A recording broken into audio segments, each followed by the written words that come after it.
Good afternoon and welcome to Biztech Asian Midday Marketwatch. Our guest today is Vishnu, Head of Economics and Strategy at Mizuho Bank. Hi Vishnu, great to have you this Monday afternoon. Always good to be here, Brian. Thanks for having me on today. Now Vishnu, before we start, let's take a quick look at crypto markets and then we'll look at regional markets. We've got Bitcoin, which has comfortably surged past the 60,000 mark. It's now at 62,379.9.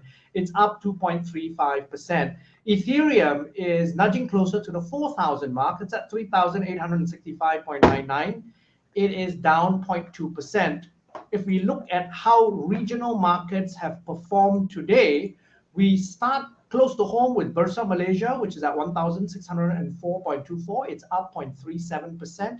The SGX Straits Times Index is at 3,172.15. It's down 0.06%. Now, across the region, we've got the Nikkei, which is at 28,986.16. It's down 0.28%.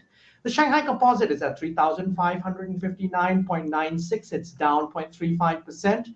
The Hang Seng is at 25,253.57. It's down 0.31%. Bucking the trend is the ASX 200, which is at 7,366.7, up 0.06%. Rounding up the numbers, we've got the Kospi, which is at 3,010.46. It's down 0.15%. Vishnu, what's your take on the market performance this morning? Well, I think markets are dealing with a confluence of factors. First, I think they're looking at, and most recent, they're looking at China's disappointing GDP and wondering whether that would cause some wobbles in Asia as well. So that's something they don't get away from. The other, of course, overarching thing is inflation. The inflation woes are getting to Asia. Unlike in US, where markets ended higher because retail sales held up, I think in Asia, there's a little bit more apprehension about it as it eats into profit margins and discretionary spending in Asia. I think markets are having two thoughts about how that will pan out. In particular, for in Asia being quite exposed to higher energy and food prices. Now, so the other end of the spectrum is we got some numbers out of China today, this morning. And so the GDP number grew 4.9% in the third quarter from a year ago. That missed expectations for a 5.2% expansion. Industrial production rose 3.1%, again missing the 4.5% target polled by analysts by Reuters. Now, is this backward-looking data reinforcing that increased concern over possible stagflation globally? Well, I think to a large extent it is, and it's also highlighting to us China risks, because in China's case, the slowdown is not purely cyclical. We have had some of the early power crunch, I think probably factoring into the numbers. This will only get worse in Q4. So that's one reason markets are nervous. Another reason why they're nervous is also because of China's regulatory tightening that hasn't really been dialed back yet. I think markets were trying to look for some consolation from the PBOC late last week. They said, look, this can be ring fenced and it can be contained. But the half empty read on it is that they are not going to bend over backwards to rescue Evergrande or to do excessive easing to counter against Evergrande, because sometimes the belief that it can be contained means that the PBOC could hold back. So in all likelihood, China's second half slowing is going to be a real concern, and the ripples to the rest of Asia is as well. Much earlier, we had noted after I think the August data were out that China's slowdown is both on the supply and demand side. While retail sales have picked up slightly, I think the supply side concerns now start to emerge bigger, but it doesn't absolve the demand side concerns either. So this is really why I think markets are nervous about China data. Okay, now I want to take a different look at another country which you brought up this morning in your commentary, Indonesia. Now, Indonesia has basically, the rupiah has been the best performer in Q3 among emerging markets foreign exchange.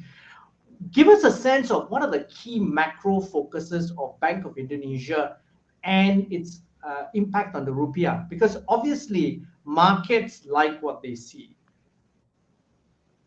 I think for Bank Indonesia, the trickiest thing here is going to be gauging how much of the tailwinds turn out to be durable for the rupiah, and in turn, how much policy flexibility that translates into. Because typically, high oil prices are not good for Indonesia, despite being an energy exporter.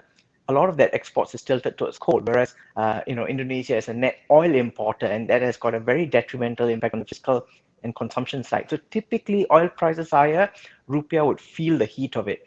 But given the demand for coal, especially as China, takes a stance against Australian coal to the benefit of Indonesian coal, those tailwinds have boosted the rupiah. But I think it's really a case of feeling around to see how much of a support it can lend durably as we look forward into taper coming into the picture from the US, and perhaps China is growing somewhat larger. So Bank Indonesia this time around, I think, is going to hold its ground, but it's also going to be very cognizant of the fact that with more Asian central banks moving towards normalization, it is a matter of time before it needs to follow suit as well. Now, Vishnu, the other key thing that's happening around the world now is oil prices are continuing to surge. Now, in your view, is this transitory or is there something deeper underlying the surge? I think we're using very contentious words like transitory now. It's become such a hot potato word at the Fed and with other central banks. In my view, I think it's going to be mostly it's going to be mostly exaggerated for the next 3 months, but some of that froth will come off. So what I'm trying to say is that the upside in oil in the near term, it's real. We need to deal with it because of the conspiracy of supply and demand side factors. OPEC doesn't look like it's in a rush to restore its output because OPEC is focused on 2022, likely seeing a case of a build-up in inventory. So they're being very conservative in holding back. The oil rig and the shale response may be somewhat delayed. In the meantime, this energy crunch is not helping matters. So oil prices will rise. However, when we look at the bigger demand supply mismatch picture, a lot of that is transitory. So we think oil prices ought to settle back around $70 to $85 rather than sustaining this into over 100 and maintaining there. Near term, though, the upside risks I think will continue to roil markets a little bit. Now, finally, Vishnu, what are the key data points and events this week that we should look out for that will actually move markets? I think this week, markets are really going to be focused on anything and everything that can be related back to inflation. So you've got Eurozone inflation data coming out. You also have got some sentiments data out of the US. In Asia, I think for down under, RBA minutes are going to be something they're going to watch closely, and they will probably try to extend that to what the reopening means, so on and so forth. We've got Bank Indonesia meeting as well. But really, I think this week is not about the details of the data. It is all about the sensationalism of the headlines. Vishnu, as always, thank you very much for coming on the show. My pleasure. Thank you for having me, Brian. Now, we've been speaking to Vishnu Varadan, Head of Economics and Strategy at Mizuho Bank on Biztech's Asian Midday Market Watch. I'm Brian Fernandez. This video will be on our various social media platforms as well as our website, www.biztech.asia. Please subscribe and like our various platforms. Thanks again for tuning in.